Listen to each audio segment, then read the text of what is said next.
بسم اللہ الرحمن الرحیم۔ حضور صلی اللہ علیہ وسلم کا یہ واقعہ نہیں سنا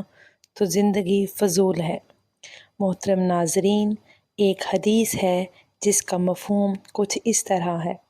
کہ سیدنا ابو ہریرہ بیان کرتے ہیں کہ نبی کریم صلی اللہ علیہ وسلم نے فرمایا، میری امت کے تمام لوگ جنت میں جائیں گے سوائے اس کے جس نے جنت میں جانے سے خود ہی انکار کر دیا۔ صحابہ اکرام رضی اللہ عنہ نے فرمایا، اے اللہ کے رسول، بھلا جنت میں جانے سے کون انکار کرے گا؟ آپ صلی اللہ علیہ وسلم نے فرمایا، جس نے میری اطاعت کی وہ جنت میں جائے گا، اور جس نے میری نافرمانی کی اس نے گویا جنت میں جانے سے انکار کر دیا۔ ایک مرتبہ رسول اللہ صلی اللہ علیہ وسلم ایک سفر سے واپس آ رہے تھے کہ ایک جگہ آپ نے پڑاؤ ڈالا۔ قریب ہی ایک بستی تھی جس میں ایک عورت کا تندور تھا۔ اس عورت نے لشکر کی روٹیاں بھی پکائیں۔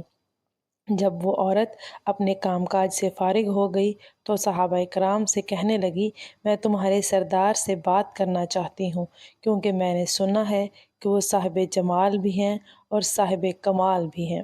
صحابہ کرام اسے رسول اللہ صلی اللہ علیہ وسلم کے پاس لے آئے۔ کہنے لگی، اے اللہ کے پیارے رسول، میں آپ سے ایک بات پوچھنا چاہتی ہوں۔ رسول اللہ صلی اللہ علیہ وسلم نے فرمایا، پوچھئے، کیا پوچھنا چاہتی ہیں؟ کہنے لگی، میں ایک ماں ہوں، تندور میں روٹیاں لگاتی ہوں اور یہی میرا ذریعہ روزگار ہے۔ میرا ایک چھوٹا سا بچہ ہے، میں اس کو آگ کے قریب نہیں آنے دیتی کہ اس کو کہیں آگ یا انگارے سے کوئی تکلیف نہ پہنچے۔ میں خود تندور کے اندر آگ میں اپنا ہاتھ ڈال کر روٹیاں لگاتی بھی ہوں اور نکالتی بھی ہوں، لیکن میں اپنے بچے کو گرم ہوا کے لگنے کو پسند نہیں کرتی۔ تو میں نے سنا تھا کہ اگر ساری دنیا کی ماؤں کی محبت کو جمع کر دیا جائے، اس سے 70 گنا زیادہ بندوں سے اللہ پاک محبت کرتے ہیں، تو اللہ پاک بندے کو جہنم میں جانا کیسے پسند فرمائیں گے؟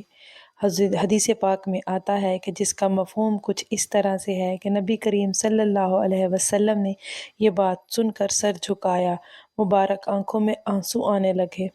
روتے رہے حتیٰ کہ جبرائیل علیہ السلام اللہ کا پیغام لے کر آئے، میرے محبوب اس عورت کو بتا دیں کہ اللہ نے ان پر ظلم نہیں کیا، انہوں نے اپنی جانوں پر خود ظلم کیا ہے۔ اللہ تعالیٰ تو چاہتا ہے کہ میرا بندہ مجھ سے جو مانگے میں اس کو عطا کرنے کے لیے تیار ہوں، لیکن یہ بات ہے کہ یہ توبہ نہیں کرتے، توبہ کی طرف آتے ہی نہیں، بلکہ رب کی ماننے کی بجائے شیطان کی مانتے پھرتے ہیں اور توبہ کو ضائع کرتے ہیں، بھول جاتے ہیں۔ انہوں نے اپنے پاؤں پر خود کلہاڑی ماری، کیونکہ اللہ تو چاہتے ہیں کہ یہ جہنم اور اس کی آگ سے بچ جائیں، یہ تو اپنے عمل کی وجہ سے ہی جہنم میں جائیں گے۔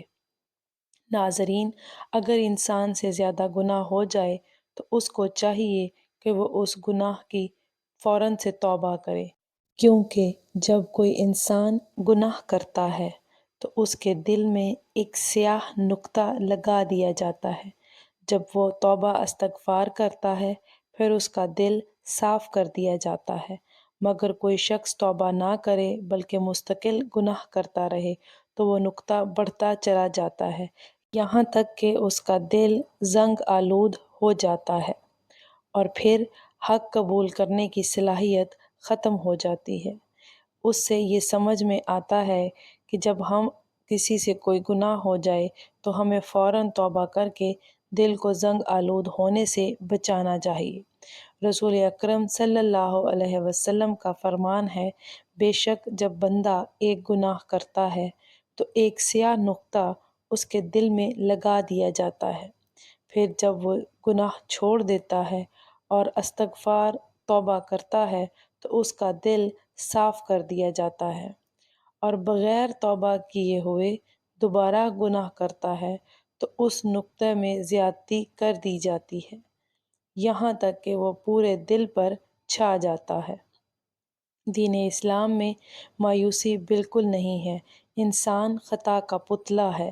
اور انسان خطا کا پتلا ہے، گناہ انسان کی فطرت میں داخل ہے، لیکن بہترین ہے وہ شخص جو گناہ کر کے اس پر قائم نہ رہے بلکہ فوراً توبہ کر کے اللہ تعالیٰ سے معافی مانگ لے۔ نبی کریم صلی اللہ علیہ وسلم نے ارشاد فرمایا، ہر بنی آدم یعنی انسان بہت زیادہ خطا کار ہے، اور لیکن اللہ تعالیٰ کے نزدیک بہترین خطا کار وہ ہے جو کثرت سے توبہ کرنے والے ہوں۔ نبی کریم صلی اللہ علیہ وسلم نے فرمایا، گناہ سے صدقہ دل سے توبہ کرنے والا اس شخص کی طرح پاک و صاف ہو جاتا ہے جس نے کوئی گناہ کیا ہی نہ ہو۔ حضرت ابن عباس رضی اللہ تعالی عنہ سے روایت ہے کہ رسول کریم صلی اللہ علیہ وآلہ وسلم نے فرمایا، جس آدمی نے استغفار کو لازم کر لیا، اللہ تعالیٰ اس کو ہر تنگی سے نکال دے گا، اس کے ہر غم کو دور کر دے گا،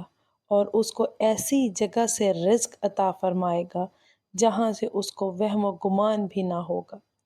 حضرت ابو ذر رضی اللہ تعالی عنہ روایت کرتے ہیں کہ رسول اللہ صلی اللہ علیہ وسلم نے فرمایا،